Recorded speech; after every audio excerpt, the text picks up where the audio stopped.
হরে কৃষ্ণ। বন্ধুরা, আজ আমরা পাণ্ডবা নির্জলা একাদশীর মাহাত্ম্য শ্রবণ করব, যে শ্রবণে ভগবান শ্রীকৃষ্ণের সান্নিধ্য লাভ করা যায় এবং সকল পাপ কর্ম থেকে বিরত থাকা যায়। তাই আসুন আজ আমরা পাণ্ডবা নির্জলা একাদশীর মাহাত্ম্য শ্রবণ করি। জ্যৈষ্ঠ শুক্লপক্ষের এই নির্জলা একাদশীর ব্রত সম্পর্কে ব্রহ্মবৈবর্ত পুরাণে শ্রী ভীমসেন ব্যাস সংবাদে বর্ণিত হয়েছে।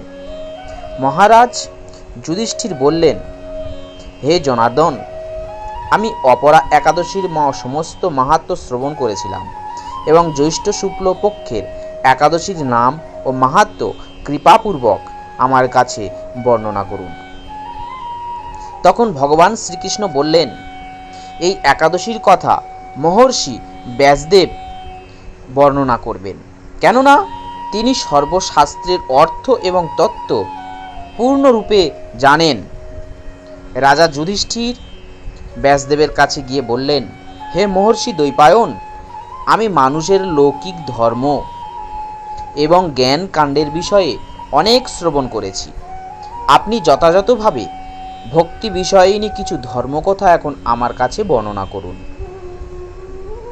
শ্রী ব্যাসদেব বললেন, হে মহারাজ, তুমি যেসব ধর্মকথা শুনেছ, এই কলিযুগে মানুষের পক্ষে সেই সমস্ত পালন করা অত্যন্ত কঠিন, যা সুখে সামান্য খরচে অল্প কষ্টে সম্পাদন করা যায়, অথচ মহাফল প্রদান করেন এবং সমস্ত শাস্ত্রের সারস্বরূপ সেই ধর্মই কলিযুগে মানুষের পক্ষে করা শ্রেয়।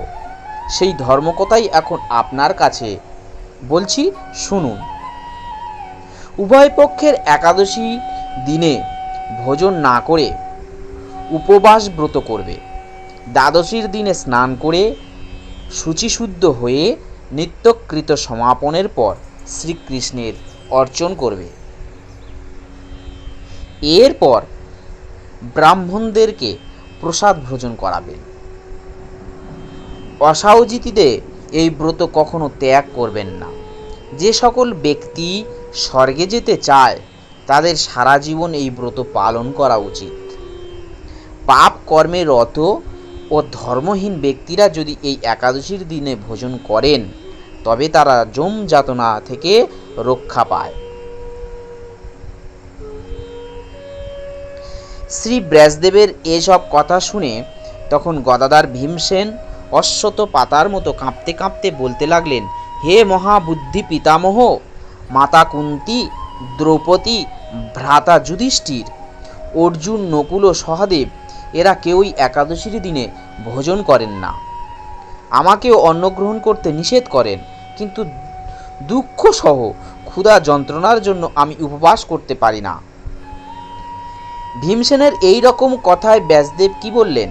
তিনি বললেন, যদি স্বর্গাদি দিব্য ধাম লাভে তোমার একান্ত ইচ্ছা থাকেন তবে তুমি উভয় পক্ষের একাদশীতে ভোজন করতে পারবে না।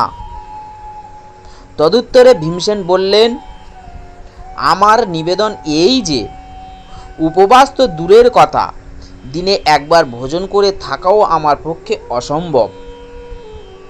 কারণ আমার উদরে বৃক নামে অগ্নি রয়েছে। ভোজন না করলে কিছুতেই সে শান্ত হয় না।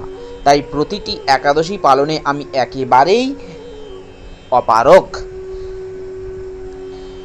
হে মহর্ষি, বছরে একটি মাত্র একাদশী পালন করে যাতে আমি দিব্যধাম লাভ করতে পারি, এই রকম কোন একাদশীর কথা আমাকে একটি বলুন।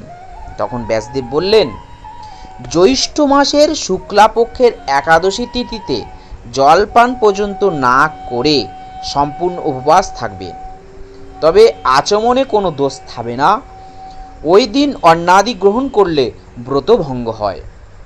একাদশীর দিন সূর্যোদয় থেকে দ্বাদশীর দিন সূর্যাস্ত পর্যন্ত জলপান বর্জন করলে অনায়াসে এই 12টি একাদশীর ফল লাভ করা যায়।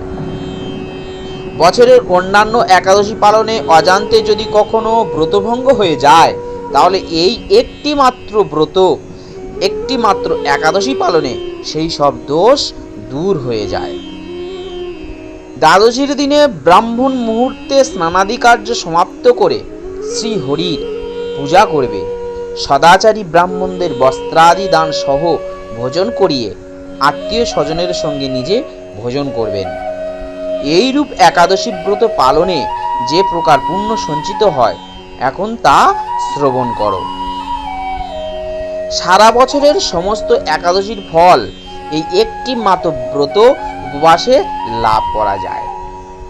শঙ্খ চক্র গদা পদ্মধারী ভগবান শ্রীকৃষ্ণ আমাকে বলেছেন যে বৈদিক আর লৌকিক সমস্ত ধর্ম পরিত্যাগ করে যারা একমাত্র আমার শরণাপন্ন হয়ে এই নির্জলা একাদশী ব্রত পালন করেন, তারা সর্বপাপ থেকে মুক্ত হয়ে যাবেন। বিশেষত এই কলিযুগে ধনসম্পদ দানের মাধ্যমে, সদ্গতি বা স্মার্ত সংস্কারের মাধ্যমে যথার্থ কল্যাণ লাভ হয় না। তাই কলিযুগে দ্রব্য শুদ্ধি নেই, কলিতে শাস্ত্রোক্ত সংস্কার বিশুদ্ধ হয় না, তাই বৈদিক ধর্ম কখনো সুসম্পন্ন হতে পারে না। হে ভীমসেন, তোমাকে বহু কথা বলার আর কোনো প্রয়োজন আছে কি? তুমি উভয় পক্ষের একাদশীতে ভোজন করবে না। যদি তাতে অসমর্থ হও, তবে জ্যৈষ্ঠ মাসের এই শুক্লা পক্ষের একাদশীতে অবশ্যই নির্জলা উপবাস করবে। এই একাদশী ব্রত ধনধান্য ও পুণ্যদায়িনী। যমদূতগণ এই ব্রত পালনকারীকে মৃত্যুর পরও স্পর্শ করতে পারে না। পক্ষান্তরে বিষ্ণুদূতগণ তাকে বিষ্ণুলোকে নিয়ে যান। শ্রী ভীমসেন ওই দিন থেকে নির্জলা একাদশী পালন করতেন। এই একাদশী পাণ্ডবা নির্জলা বা ভীমসেনী একাদশী নামে প্রসিদ্ধ হয়েছিল। এই নির্জলা একাদশীতে পবিত্র তীর্থে স্নান, দান, তপ, কীর্তন ইত্যাদি যা কিছু মানুষ করেন তা অক্ষয় হয়ে যায়। যে ব্যক্তি ভক্তি সহকারে এই একাদশীর মাহাত্ম্য পাঠ বা শ্রবণ করেন, তিনি বৈকুণ্ঠ ধাম প্রাপ্ত হন। জয় শ্রীকৃষ্ণ জয়।